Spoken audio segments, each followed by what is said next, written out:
እስቲ ዓርብን ተወዷታላችሁ? ስቅለትን ተወዷታላችሁ? በጣም ጥሩ።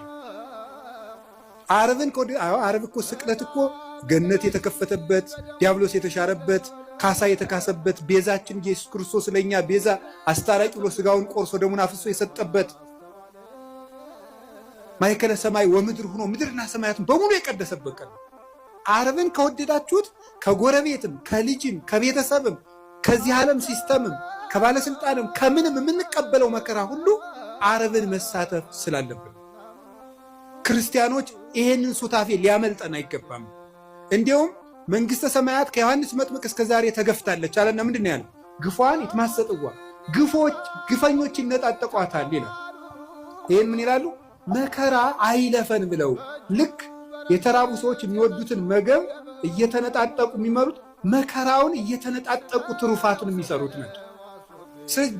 ከክርስቶስ ጋር መሳተፍ እንዴት እድል ነው! ቅዱስ ጳውሎስ ምንድን ያለ መሰላችሁ?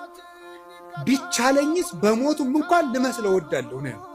ቢቻለኝ በሞቱም ልመስለው እወዳለሁ። ለምን? የትንሣኤውን ኃይል አውቃለሁና፣ አብሬው እንደምነሳ አውቃለሁና። ስለዚህ ምንም ነገር በሽታ ሊሆን ይችላል፣ ማጣት ሊሆን ይችላል፣ እንግልት ሊሆን ይችላል፣ መገፋት ሊሆን ይችላል፣ ስም መጥፋት ሊሆን ይችላል። ዓርብ ነው። ማጣት ከሆነ ጌታችን ልጆቻችሁ ሞተውባችሁ ወይም ጥለዋችሁ ሄደው ክደዋችሁ ከሆነ የወለዶቻቸው መናፍቅ ሊሆኑ ይችላሉ። ጠብቁ። ግን ልጆቻችሁ ቢክዷችሁ ክርስቶስም ልጆቹ ክደውት ብለዋል። ዓርብ ክደውት ነው። ከአንድ ከቅዱስ ዮሐንስ በቀር አናውቀውም ብለዋል።